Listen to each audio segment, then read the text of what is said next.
নমস্কার বন্ধুরা, পুষ্প রান্নাঘরে তোমাদের সবাইকে স্বাগতম। আজকে চলে এসেছি, দেখো আমি নতুন একটা জিনিস রান্না করব। নতুন মানে এটা আগে করেছি। আমি রাঁধুনি ফোড়ন দিয়ে দিয়েছি, আর এখানে দিয়ে দিলাম 2 কোয়া রসুন বড় বড় দেখে।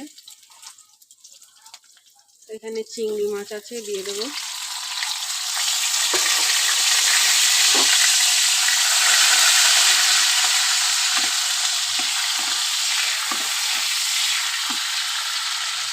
আমি আজ রান্না করব একদম টাটকা পালং শাক দিয়ে আলু দিয়ে রান্না করব। আমাদের ওই বাড়ির পালং শাক, আমি তোলাটা দেখাতে পারিনি বন্ধুরা। চলো, শাক আর আলুটা দিয়ে দিলাম, আর কিছুই আমি দেবো না।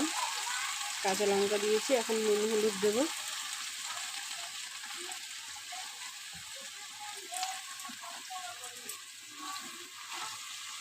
চিংড়ি মাছ দিয়ে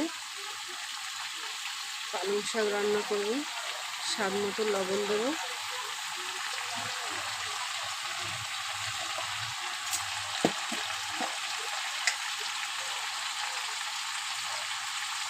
দিয়ে দেবো হলুদ গুঁড়ো।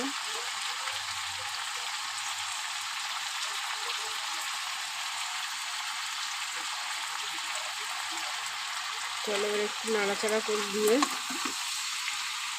বেশি ভাজবো না শাকটা। এবার আমি অল্প জল দিয়ে দেবো। একদম সহজ পদ্ধতিতে রান্না করব,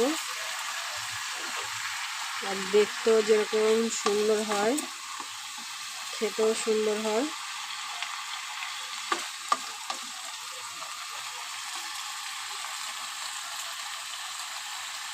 চলো, এবার আমি অল্প জল দিয়ে দিই, আর আমি জল দেবো না।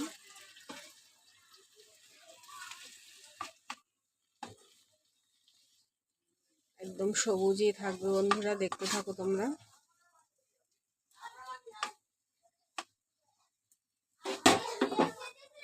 এবার ঢাকা দিয়ে দেবো।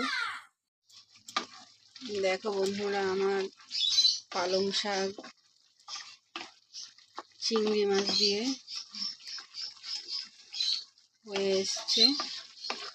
এবার আমি নামিয়ে নেব।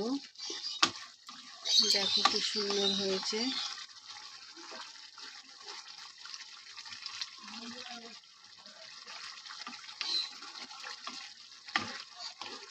চলো, এবার আমি নামিয়ে নিই।